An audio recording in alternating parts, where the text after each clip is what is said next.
ECB থেকে জসিমউদ্দিন পর্যন্ত ৬০ ফুটের সড়কের প্রতিশ্রুতি তারেক রহমানের।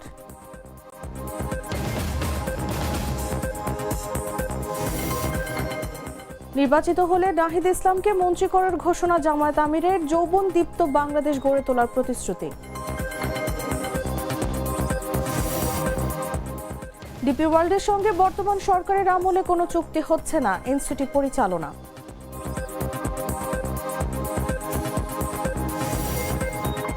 রমজানে সরকারি অফিসের সময়সূচি নির্ধারণ করে প্রজ্ঞাপন জারি জনপ্রশাসন মন্ত্রণালয়ের।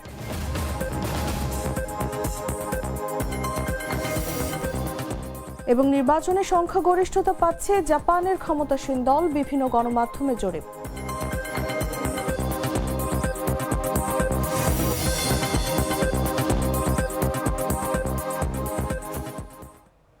শুনছিলেন সংবাদ শিরোনাম। দর্শক আমন্ত্রণ সন্ধ্যা ৭টা নিউজে, সাথে আছি আমি Taslima Tithi. Treat chocolate, treat moment, sweet moment. চলে যাচ্ছি পুরো খবরে। রাজধানীর ইসিবি চত্বর থেকে মানিকদ্বীপ বালুঘাট হয়ে জসিমউদ্দিন পর্যন্ত সড়ক ৬০ ফুট প্রশস্ত করার প্রতিশ্রুতি দিয়েছেন বিএনপির চেয়ারম্যান তারেক রহমান। পাশাপাশি এই এলাকায় একটি খেলার মাঠ সহ ঢাকা শহরে অন্তত ৪০টি খেলার মাঠ নির্মাণের ঘোষণা দিয়েছেন তিনি। রোববার বিকেল ৩:৪টায় রাজধানীর ইসিবি চত্বরে ঢাকা ১৭ আসনে নির্বাচনী পথসভায় এসব কথা বলেন তারেক রহমান। পথসভায় বিএনপির চেয়ারম্যান বলেন, বিএনপি সরকার গঠন করতে পারলে শুধু ঢাকা ১৭ নয়, সমগ্র ঢাকা শহরকে একটি নিরাপদ ও বাসযোগ্য নগরীতে রূপান্তর করা হবে। তিনি বলেন, আমরা এমন একটি ঢাকা শহর গড়তে চাই যেখানে মা বোনেরা নিশ্চিন্তে যে কোনো সময় চলাচল করতে পারবেন, শিশুরা খোলা মাঠে খেলাধুলা করতে পারবে এবং সাধারণ মানুষ নিরাপদে বসবাস ও ব্যবসা বাণিজ্য করতে পারবে।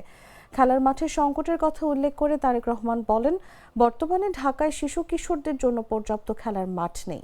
বিএনপি ক্ষমতায় এলে অন্তত ৪০টি খেলার মাঠ নির্মাণ করা হবে যাতে শিশুদের শারীরিক ও মানসিক বিকাশ নিশ্চিত হয়। পাশাপাশি বিকেলে বয়স্ক ও নারীরাও এসব মাঠে হাঁটাচলা করতে পারবেন।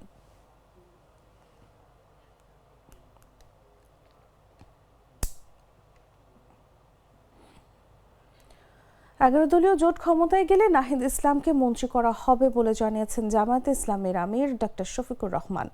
বলেন, বাংলাদেশ নামক উড়োজাহাজের পাইলট হবেন নাহিদরা। রোববার বেলা ১১টার দিকে রাজধানীর বাড্ডায় নির্বাচনী জনসভায় তিনি ঘোষণা দেন। নাহিদ ইসলামের জন্ম এখানে, বেড়ে ওঠা এখানে। আমি মার কাছে মাসের গল্প শোনাতে চাই না, আমার চাইতে নাহিদকে আপনারা ভালো ছিলেন, কিন্তু এটা বলতে চাই, ইনশাআল্লাহ ইনসাফের বাংলাদেশের পক্ষে জনগণের রায় আল্লাহর মেহেরবানিতে যদি অর্জিত হয়, তাহলে সেই সরকারে অবশ্যই নাহিদ ইসলামকে আপনারা একজন মন্ত্রী হিসাবে দেখবেন। আমরা হাতে হাত ধরে একসাথে কাজ করব, তবে শুধু 11 আসনের জন্য নয়। আমরা বাংলাদেশের ৫৬,০০০ বর্গমাইলের প্রতি ইঞ্চি মানুষ আর ১৮ কোটি মানুষের প্রত্যেকের হকের উপরে আমরা পাহারাদারি করবো ইনশাআল্লাহ। কারোর সাথে আমরা বেহিসাবি করবো না। এই এলাকা ঢাকার অন্তর্ভুক্ত, রাজধানীর প্রাণকেন্দ্রে অবস্থিত হওয়া সত্ত্বেও হাজারো সমস্যা জর্জরিত ওই কারণেই যে সমস্যাগুলো সমাধান করতে গিয়ে দেশের টাকা বিদেশে চলে গেছে, কোনটা কানাডা, কোনটা সিঙ্গাপুর। আর লক্ষ্মীপুর ২ আসনে ভোটের মাঠে মরিয়া হয়ে উঠেছেন বিএনপি ও জামায়াত প্রার্থী। তাদের কর্মী সমর্থকরাও প্রতিযোগিতা দিয়ে হাট বাজার এবং ভোটারদের বাড়ি বাড়ি যাচ্ছেন। সাংগঠনিক কার্যক্রম নিষিদ্ধ থাকায় এই নির্বাচনে আওয়ামী লীগ অংশ নিতে পারছে না। তারপরও শীর্ষ ২ দলের নেতাকর্মীরা আওয়ামী লীগের ভোটারদের কাছে টানছেন। শেষ মুহূর্তে প্রার্থীদের চোখে ঘুম নেই, তারা বিরামহীন প্রচারণা চালাচ্ছেন। এ আসনে বিএনপির ৩ বারের সাবেক সংসদ সদস্য আবুল খায়ের ভূঁইয়ার সঙ্গে এবার জামায়াতের প্রার্থী AHUM রুহুল আমিন ভূঁইয়া টক্কর দিচ্ছেন। বিএনপির প্রার্থী জেলা কমিটির সাবেক সভাপতি আর জামায়াতের প্রার্থী জেলা আমির। ফলে এই আসনে ভোটের মাঠে খেলা জমেছে ২ ভূঁইয়ায়। এই আসনকে বিএনপির ঘাঁটি ও খালেদার ঘর বলা হয়। বিএনপি প্রার্থী আবুল খায়ের ভূঁইয়া বলেন, চারদিকে ভোট উৎসব চলছে। জামায়াত শিবির বেহেশতের কথা বলে গ্রামের সহজ সরল ভোটারদের বিভ্রান্ত করছে।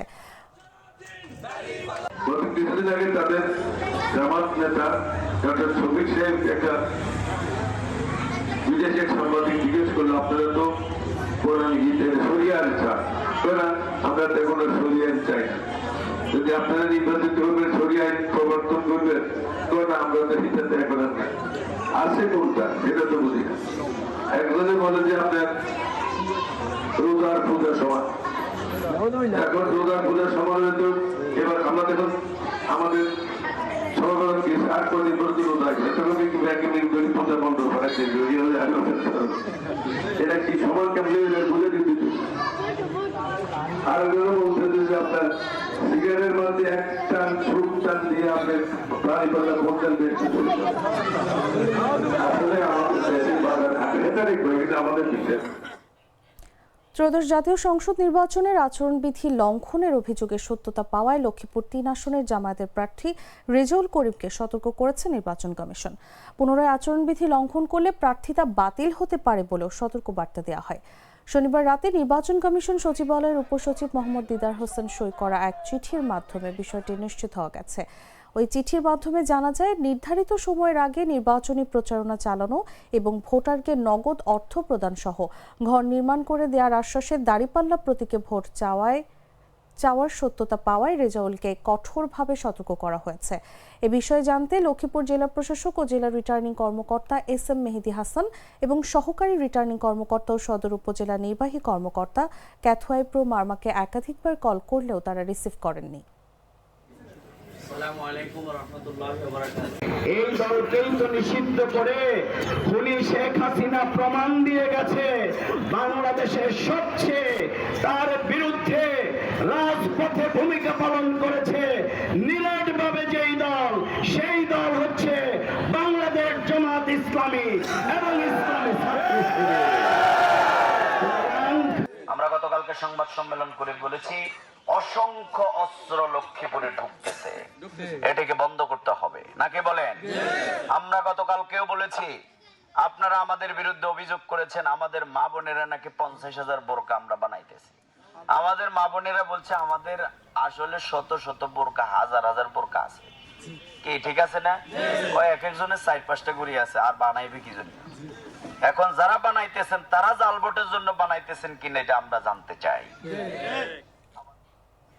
আগামী 12 ফেব্রুয়ারির মধ্যে নিবন্ধন দিতে নির্বাচন কমিশনকে আলটিমেটাম দিয়েছে বাংলাদেশ আম জনগণ পার্টি। রোববার নির্বাচন কমিশনের সামনে এক মানববন্ধন থেকে দলটির নেতাকর্মীরা এই আলটিমেটাম দেন। নির্বাচন যাতে সুষ্ঠু হয় তাই কর্মসূচি স্থগিত করা হয়েছে উল্লেখ করে বাংলাদেশ আম জনগণ পার্টির সদস্য সচিব ফাতেমা তাসনিম বলেন, আগামী 12 ফেব্রুয়ারির মধ্যে নিবন্ধন না দিলে রাজপথে কঠোর আন্দোলন গড়ে তোলা হবে। এর আগে আধা ঘন্টার মতো আগারগাঁওয়ের নির্বাচন ভবনের সামনে সমাবেশ করেন তারা। আমরা অবিলম্বে নির্বাচন কমিশন তার নিরপেক্ষতা হারিয়েছে এবং এখন পর্যন্ত জানে নেই আমরা অবিলম্বে নির্বাচন কমিশন তার নিরপেক্ষতা হারিয়েছে এবং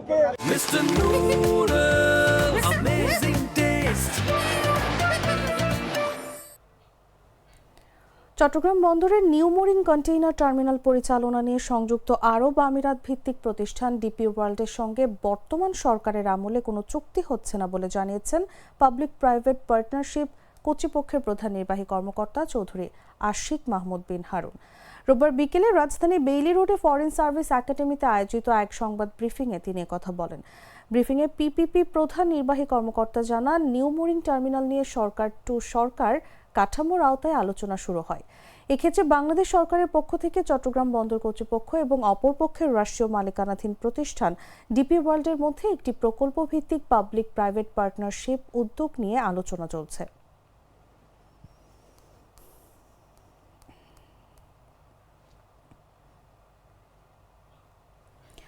অন্যান্য বছরের মতো এবারও রমজান মাসে সরকারি প্রতিষ্ঠানে অফিসের সময় নির্ধারণ করা হয়েছে সকাল 9টা থেকে বিকেল 3:30 পর্যন্ত।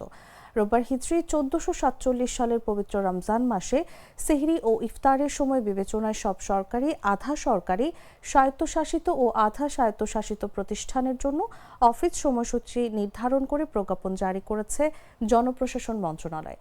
রমজানে দুপুর 1:15 থেকে 1:30 পর্যন্ত জোহরের নামাজের বিরতি থাকবে।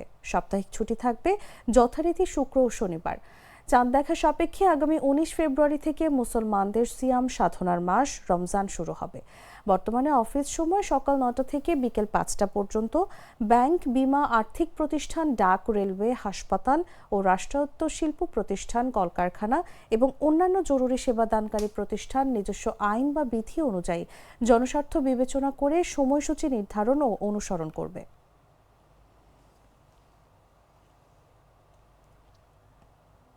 গ্লিটারের টুইন লেমন ও অ্যান্টিব্যাকটেরিয়াল ফর্মুলা বাসনকে চকচকে জীবাণুমুক্ত করে আমাদের দেয় গ্লিটার গ্যারান্টি। জানাবো আন্তর্জাতিক সংবাদ।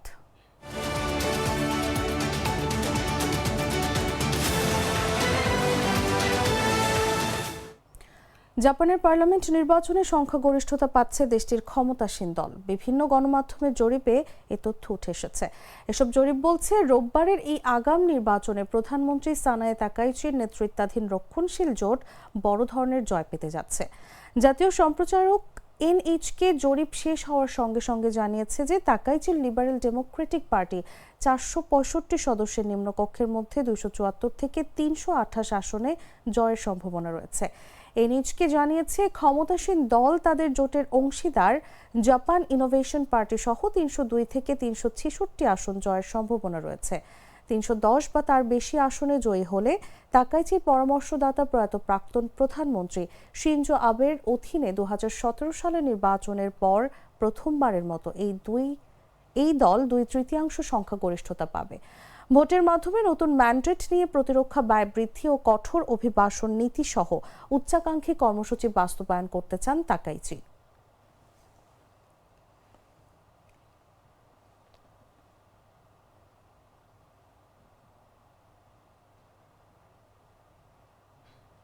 দর্শক, সংবাদ শেষ করার আগে শিরোনামগুলো জানিয়ে দিচ্ছি আরও একবার।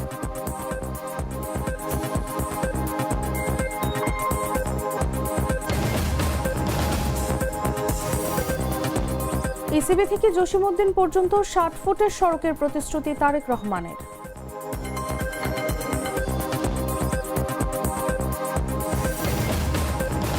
নির্বাচিত হলে নাহিদ ইসলামকে মন্ত্রী করার ঘোষণা জামায়াত আমিরের। যৌবনদীপ্ত বাংলাদেশ গড়ে তোলার প্রতিশ্রুতি। ডিপি ওয়ার্ল্ডের সঙ্গে বর্তমান সরকারের আমলে কোনো চুক্তি হচ্ছে না, জানিয়েছে এনসিটি পরিচালনা।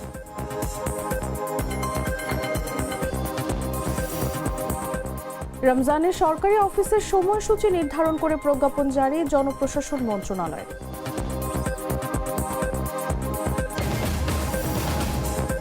এবং নির্বাচনে সংখ্যাগরিষ্ঠতা পাচ্ছে জাপানের ক্ষমতাসীন দল, বিভিন্ন গণমাধ্যমের জরিপ।